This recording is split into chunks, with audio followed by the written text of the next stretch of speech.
ഓരോ നിമിഷവും കാത്തുപരിപാലിക്കുന്ന പിതാവും പുത്രനും പരിശുദ്ധാത്മാവുമായ ദൈവത്തിന് എന്നേക്കും മഹത്വമുണ്ടായിരിക്കട്ടെ. ഈ അൾത്താരയിൽ അമ്മയുടെ പ്രത്യക്ഷീകരണത്തിൻ്റെ സാക്ഷിയായി നിർത്താൻ എന്നെ അനുവദിച്ചതിന് അമ്മയ്ക്കും ഈശോയ്ക്കും 1000 നന്ദി പറയുന്നു. എൻ്റെ പേര് ഷൈജ. ഞാൻ ഫോർട്ട് കൊച്ചി മൂലംകുഴി എന്നാണ് വരുന്നത്. 2023 സെപ്റ്റംബറിലാണ് ഞാൻ ഉടമ്പടി എടുത്തത്. അതിക്ക് മുന്നേ തന്നെ ഞാൻ ഉടമ്പടി കൃപാസനം പത്രം വായിക്കുമായിരുന്നു. ആ പത്രം വീട്ടിൽ സൂക്ഷിക്കുമായിരുന്നു. അങ്ങനെ ഭൗമസംരക്ഷണത്തിൻ്റെ അമ്മയായ പരിശുദ്ധ അമ്മ ഞങ്ങളെ 2 കാര്യങ്ങളിൽ രക്ഷപ്പെടുത്തി. മഴ വരുമ്പോൾ ഞങ്ങളുടെ നാട്ടിലൊക്കെ നിറയെ വെള്ളം, കാണാൻ നിറഞ്ഞ് വെള്ളം വരുമായിരുന്നു. വീടിന് മുറ്റം നിറയെ വെള്ളമായിരുന്നു. ഒരു മഴ കൂടി പെയ്ത് കഴിഞ്ഞ് കഴിഞ്ഞാൽ വീടിനകത്ത് വെള്ളം കയറും. ഞങ്ങൾ പേടിച്ച് ഞങ്ങളുടെ സ്വന്തക്കാരെല്ലാവരും വിളിക്കാൻ തുടങ്ങി. എല്ലാവരും പ്രാർത്ഥിച്ച്, ഞങ്ങളും പ്രാർത്ഥിച്ച്. ഇനിയൊരു മഴ പെയ്താൽ വീടിന് അകത്ത് വെള്ളം കയറും. ഞങ്ങൾ പ്രാർത്ഥിച്ച് കഴിഞ്ഞപ്പോൾ അന്ന് രാത്രി പേടിച്ചാണ് ഉറങ്ങാൻ കിടന്നത്. രാവിലെ എഴുന്നേൽക്കുമ്പോൾ പിന്നീട് രാത്രി മഴ പെയ്തിട്ടില്ല. അങ്ങനെ 2 തവണ ഞങ്ങളുടെ വീടിനെ സംരക്ഷിച്ചു. പിന്നെ എൻ്റെ ചേച്ചി പറഞ്ഞു, സങ്കീർത്തനം 3 അധ്യായം വീതം 1 മാസം കൊണ്ട് ഇതിനു വേണ്ടിയിട്ട് പ്രാർത്ഥിക്കാമെന്ന് പറഞ്ഞു. അങ്ങനെ ഞാൻ 3 അധ്യായം തിരഞ്ഞെടുത്തത് 123, 124, 125 സങ്കീർത്തനമായിരുന്നു.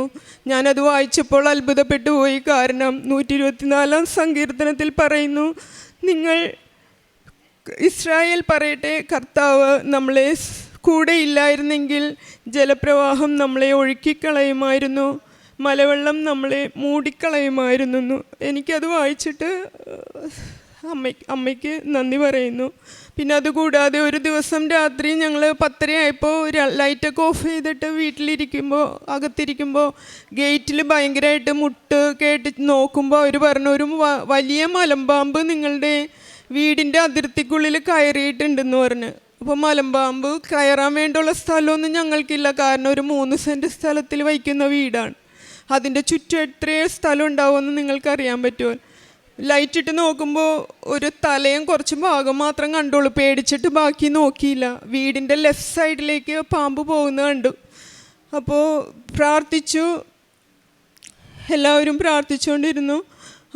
പിന്നെ ഫോറസ്റ്റിൽ വിളിച്ചു. ഒരു 12:30 ആയപ്പോൾ അവർ വന്നു ആ പാമ്പിനെ പിടിച്ചുകൊണ്ട് പോയി. അത് സാധാരണ ദിവസങ്ങളിൽ ഞാൻ രാവിലെ 4 മണിക്കൊക്കെ എഴുന്നേറ്റ് വീടിന് പുറത്തേക്കൊക്കെ പോകുന്നതാണ്. കാരണം ലൈറ്റൊന്നും ഇടില്ല. പുറത്തെ ലൈറ്റൊക്കെ ഒരുവിധം വെട്ടമുള്ളത് കൊണ്ട് ലൈറ്റ് ഇടാതെ പുറത്തിറങ്ങണ സമയം ഉണ്ടായിരുന്നു. അപ്പോൾ ഇവർ കണ്ടില്ലായിരുന്നെങ്കിൽ ഞങ്ങളുടെ അവസ്ഥ എന്തായിരുന്നെന്ന് അറിയില്ല. അവർ വന്നപ്പോൾ ചോദിച്ചത്, നിങ്ങളുടെ നായക്കുട്ടീനെ പാമ്പ് വിഴുങ്ങിയോന്നാണ്. കാരണം നായക്കുട്ടി അവിടെ ഉണ്ടായിരുന്നില്ല. നായ ഭാഗ്യത്തിന് അന്നെന്തോ വർക്ക് ഏരിയയിലായിരുന്നു. അപ്പോൾ ഓരോ കാര്യത്തിനും സംരക്ഷിക്കുന്ന അമ്മയ്ക്ക് 1000 നന്ദി പറയുന്നു. ഏറ്റവും വലിയ ഉടമ്പടി എടുത്ത ഏറ്റവും വലിയ ധനമാണ് അമ്മയുടെ കാശുരൂപവും തൈലവും ഉപ്പും തേനും. ഒത്തിരി സങ്കടവും സന്തോഷമൊക്കെ വരുമ്പോൾ ചേർത്ത് പിടിക്കാനായിട്ട് ഇത്രയും വലിയ സന്തോഷം തരുന്ന ഞാനിത് കയ്യിൽ നിന്ന് മാറ്റാറില്ല. 3 തവണ എനിക്ക് നഷ്ടപ്പെട്ടു. 3 തവണയും എൻ്റെ മനസ്സിൽ തോന്നിയ സ്ഥലത്തു നിന്ന് തന്നെ എനിക്കിത് കിട്ടിയായിരുന്നു. ഞാനപ്പോൾ ഇത് പോകാതിരിക്കാനായിട്ട് ഒരു വെള്ളിയുടെ കൊന്ത പണിതിട്ട് എൻ്റെ കയ്യിൽ എപ്പോഴും ചേർത്ത് പിടിക്കും. പിന്നെ എനിക്കുണ്ടായ 2 രോഗസൗഖ്യങ്ങളാണ്. എനിക്ക് 13 വയസ്സിൽ തുടങ്ങി മാസത്തിലൊരിക്കൽ വരുന്ന മൂട്ടല് വേദനയായിരുന്നു. അപ്പോൾ അത് മാസത്തിലൊരിക്കലായതുകൊണ്ട് പിന്നെ ശ്രദ്ധിക്കില്ല. 28 വയസ്സൊക്കെ കഴിഞ്ഞപ്പോൾ അത് ഭയങ്കരമായിട്ട് കൂടി. നടക്കുമ്പോൾ, ഇരിക്കുമ്പോൾ, കിടക്കുമ്പോഴൊക്കെ ഭയങ്കര ബുദ്ധിമുട്ടായി. അപ്പോൾ ആയുർവേദം, ഹോമിയോ, ഇംഗ്ലീഷ് മരുന്നൊക്കെ ഞാൻ വാങ്ങിച്ച് കഴിച്ചായിരുന്നു. മാറിയില്ല. മരുന്ന് കഴിക്കുമ്പോൾ മാറും, കുറച്ച് കഴിയുമ്പോൾ വീണ്ടും തുടങ്ങും. പിന്നെ മഴക്കാലമാകുമ്പോൾ കൂടും. അങ്ങനെയൊക്കെ ബുദ്ധിമുട്ടായി. പിന്നീടാണ് ഞാനിവിടെ ഉടമ്പടി എടുത്തതിന് ശേഷം എനിക്ക് കിട്ടിയ ആ വിശുദ്ധ തൈലം ഞാൻ പുരട്ടുമായിരുന്നു. അതുകൊണ്ട് എനിക്ക് പൂർണ്ണമായി മാറിക്കിട്ടി. ഇടയ്ക്ക് ഇങ്ങനെ ഒരു വേദന വരും, അത് ഉണ്ടായിരുന്നെന്ന് ഓർമ്മിപ്പിക്കാനായിരിക്കും ഞാൻ സാക്ഷ്യം പറയാനായിട്ടും വൈകി. വീണ്ടും കഴിഞ്ഞ 23 നടന്ന അഖണ്ഡ ജപമാലയ്ക്ക് പങ്കെടുത്തപ്പോൾ തുടർച്ചയായി കൊന്ത ചൊല്ലിയായിട്ട് എനിക്ക് തൊണ്ടയ്ക്കൊന്നും ഒരു കുഴപ്പമുണ്ടായില്ല. എനിക്കൊരു അലർജി ചുമയുണ്ടായിരുന്നു. വീട്ടിൽ കുടുംബ പ്രാർത്ഥന ചൊല്ലുമ്പോൾ ഒരു ഗ്ലാസ് വെള്ളം അടുത്ത് വെച്ചിട്ടാണ് ഞാൻ കുടുംബ പ്രാർത്ഥന ചൊല്ലാറ്. അത്രയ്ക്ക് ചുമ വരുന്ന എനിക്ക് അഖണ്ഡ ജപമാലയിൽ പങ്കെടുത്തിട്ട് ഒരു ചുമ പോലും ഉണ്ടായില്ല. പിന്നീട് ഒരിക്കലും ആ അലർജി ചുമ എനിക്ക് വന്നിട്ടില്ല. ഈ കൊല്ലത്തെ അഖണ്ഡ ജപമാലയിലും പങ്കെടുക്കാനായിട്ട് അമ്മ എന്നെ അനുവദിച്ചു. ഞാൻ പ്രാർത്ഥിച്ചത് അമ്മ തന്ന എല്ലാ അനുഗ്രഹങ്ങൾക്കും നന്ദിയും എനിക്ക് ഇനി തരാനിരിക്കുന്ന നന്മകൾക്കും നന്ദിയുമാണ് ഞാൻ അമ്മയോട് പറഞ്ഞത്. രണ്ടാമത്തെ രോഗം പീരീഡ്സൊക്കെ നിന്ന് കഴിയുമ്പോഴൊരു തല പുകച്ചിലൊക്കെ ഉണ്ടല്ലോ, ഭയങ്കര ബുദ്ധിമുട്ടായിരുന്നു. തലയിങ്ങനെ പുകഞ്ഞു വരും, എവിടെയെങ്കിലും വെള്ളത്തിൽ പോയി ചാടാൻ തോന്നും, അത്രയ്ക്ക് ബുദ്ധിമുട്ടായിരുന്നു. അപ്പോൾ ഞാൻ ഡോക്ടേഴ്സിനെ കാണിച്ചപ്പോൾ പറഞ്ഞു അത് ഇനി മാറാനൊന്നും പോകുന്നില്ല, അത് മരണം വരെ അത് അങ്ങനെ ഉണ്ടാവും എന്ന് പറഞ്ഞ്. ഞാൻ ഇപ്പോൾ എല്ലാ ദിവസവും ഞാൻ കുളി കഴിഞ്ഞ് കഴിയുമ്പോൾ വിശുദ്ധ തൈലം നെറുകയിൽ പുരട്ടിയിട്ട് പ്രാർത്ഥിക്കും. ഉച്ച മുതൽ ഉള്ളൻകാൽ വരെയുള്ള രോഗങ്ങളെ അമ്മയ്ക്ക് സമർപ്പിക്കുന്നു. എനിക്കിപ്പോൾ യാതൊരു കുഴപ്പമില്ല. എല്ലാ നന്മകൾക്കും അമ്മയ്ക്ക് ഈശോയ്ക്കും 1000 നന്ദി പറയുന്നു. കാരുണ്യ പ്രവൃത്തികൾ ഞാൻ ചെയ്യാറുള്ളത്, ഞങ്ങൾ ചെറുതായിരുന്നപ്പോൾ മുതൽ ഞങ്ങൾ പാവപ്പെട്ടവരായിരുന്നു, എന്നാലും അമ്മ ഉള്ളതിൽ നിന്ന് മറ്റുള്ളവർക്ക് കൊടുക്കണം ഞാൻ കണ്ടിട്ടുണ്ട്. ഭക്ഷണമായാലും എനിക്ക് കിട്ടുന്ന, ഞാനൊരു റിട്ടയേർഡ് ടീച്ചറാണ്. അപ്പോൾ എനിക്ക് ശമ്പളം കിട്ടുമ്പോൾ ഞാൻ ദശാംശം കൃത്യമായിട്ട് മാറ്റി വയ്ക്കും. അത് കഴിഞ്ഞ് ഇപ്പോൾ റിട്ടയർ ചെയ്തു. അപ്പോൾ റിട്ടയർ ചെയ്തപ്പോൾ എനിക്ക് അതുപോലെ കൊടുക്കാനൊന്നുമില്ലെങ്കിലും എൻ്റെ കയ്യിൽ കാശായി കിട്ടുന്നതിൻ്റെ എല്ലാ ദശാംശവും ഞാൻ മാറ്റി വയ്ക്കും. അപ്പോൾ ഞാനത് മറന്നു പോകാതിരിക്കാൻ ഈശോയ്ക്ക് കൊടുക്കാനുള്ളത് പ്ലസ് ഇട്ട് എമൗണ്ട് എഴുതും. കൊടുക്കുന്നതനുസരിച്ച് മൈനസ് ഇട്ട് വെക്കും. അപ്പോൾ ഒരു തവണ ഞാൻ വെളുപ്പിന് ബൈബിള് വായിക്കുമ്പോൾ ഞാൻ അറിയാതെ 910 പറഞ്ഞു. അപ്പം ഞാൻ വിചാരിച്ചു, സാക്ഷ്യം കേൾക്കുമ്പോൾ എപ്പോഴും പറയാറുണ്ടല്ലോ ഇത്ര വലിയ നമ്പർ അനുസരിച്ച് എന്താണാവോ എനിക്ക് നടക്കാൻ പോകുന്നതെന്ന് ചിന്തിച്ച് പെട്ടെന്നാണ് എനിക്ക് ഓർമ്മ വന്ന മകളുടെ കിട്ടുന്ന പൈസയുടെ ദശാംശം എൻ്റെ ഫോണിലേക്ക് ഗൂഗിൾ പേ ആണ് അവൾ ചെയ്യാറ്. അപ്പോൾ ആ 910 രൂപ ഞാൻ ആഡ് ചെയ്യാൻ മറന്നു പോയിരുന്നു. എനിക്ക് ശരിക്കും ചിരി വന്നു. മാതാവ് എൻ്റെ കാര്യത്തിൽ, ഈ ചെറിയ കാര്യത്തിൽ പോലും ഇടപെടണുണ്ടല്ലോ എന്നോർത്ത് അമ്മയ്ക്കും ഈശോയ്ക്കും 1000 നന്ദി പറയുന്നു. പ്രേക്ഷിത വേല ചെയ്യുന്നത് എല്ലാ മാസവും ഞാൻ പേപ്പർ വാങ്ങിക്കും. ഉപ്പും തേനും വാങ്ങിച്ച് രോഗികൾക്ക് കൊടുക്കും. ഇത്രയൊക്കെ ചെയ്ത് അമ്മയ്ക്ക് ഈശോയ്ക്കും 1000 നന്ദി പറയും.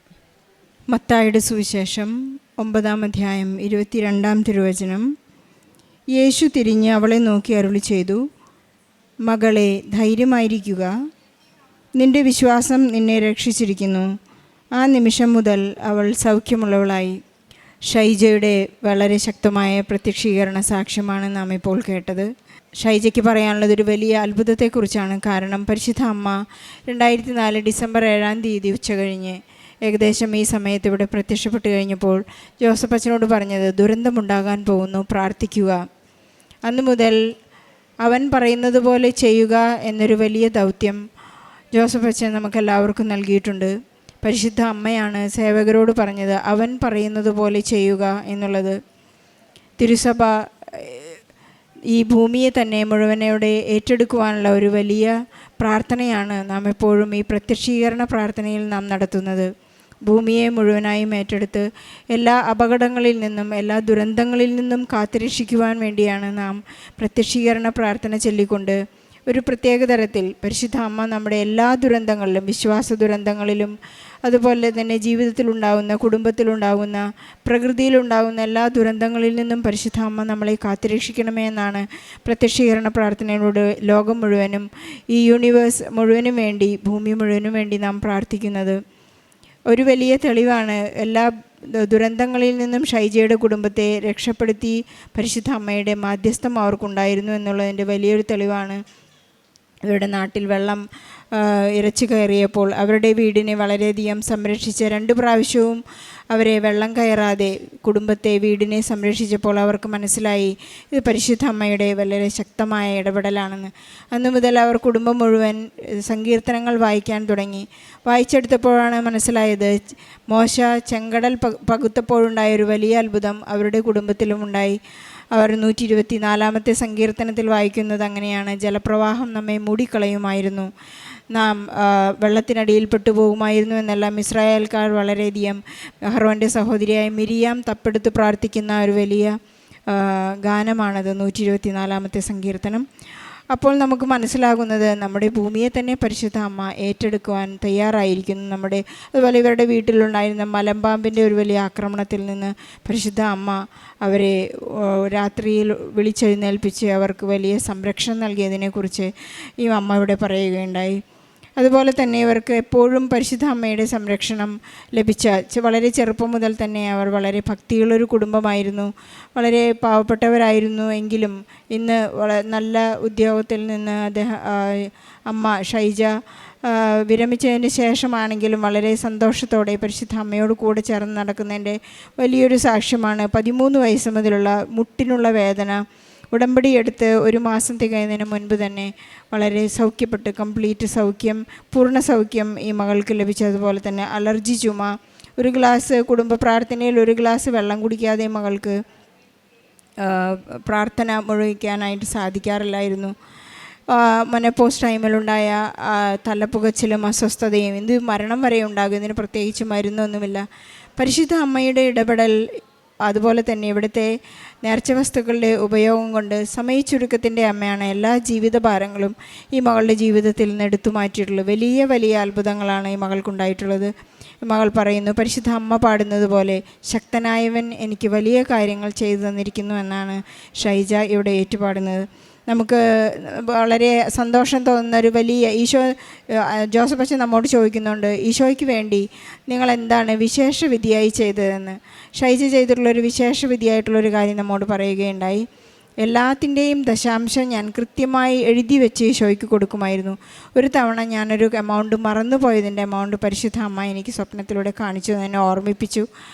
നമുക്ക് മനസ്സിലാക്കാം, നമുക്കെപ്പോഴും നമുക്ക് കിട്ടാത്തതിൻ്റെ കണക്ക് മാത്രമേ നാം ഓർത്തിരിക്കുകയുള്ളൂ. ഞാൻ 6 നിയോഗം എഴുതി, അതിൽ 5 കിട്ടിയിട്ടുള്ളൂ, എനിക്ക് 1 കിട്ടിയിട്ടില്ല. 5 കിട്ടി, 1 മാത്രമേ കിട്ടാതിരിക്കുന്നു എന്നുള്ളതിൻ്റെ അല്ല അതിൻ്റെ സ്പെസിഫൈ ചെയ്യാറുള്ളത്. എനിക്കിനി 1 കൂടി കിട്ടിയിട്ടില്ല. ഇംഗ്ലീഷിലൊരു സേയിങ് ഉണ്ടല്ലോ, man gets and forgets, God gives and forgives എന്ന് പറയുന്നത്. മനുഷ്യന് എത്രമാത്രം കിട്ടിയാലും നാം അത് മറന്നു പോകും. ദൈവം നമ്മോട് ക്ഷമിച്ചുകൊണ്ടേയിരിക്കും. തരുന്നതും ക്ഷമിക്കുന്നതും ദൈവത്തിൻ്റെ സ്വഭാവമാണ്.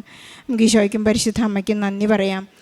പരിശുദ്ധ അമ്മയുടെ മാധ്യസ്ഥം വഴി നമ്മുടെ ജീവിതത്തിലുള്ള എല്ലാ ദുരന്തങ്ങളെയും അമ്മ സംരക്ഷിക്കുന്നതിനെ ഓർത്ത് ഷൈജിക്കും കുടുംബത്തിനും ലഭിച്ച വലിയ അനുഗ്രഹങ്ങൾക്കും അത്ഭുതങ്ങൾക്കും അഭിഷേകത്തിനും നന്ദി പറഞ്ഞുകൊണ്ട് ഈശോയ്ക്കും പരിശുദ്ധ അമ്മയ്ക്കും നല്ലൊരു കയ്യടി നൽകി സാക്ഷ്യം നമുക്ക് സമർപ്പിക്കാം. അത്യപൂർവ ദൈവാനുഭവങ്ങൾ ഇനി നിങ്ങൾക്കും സ്വന്തം.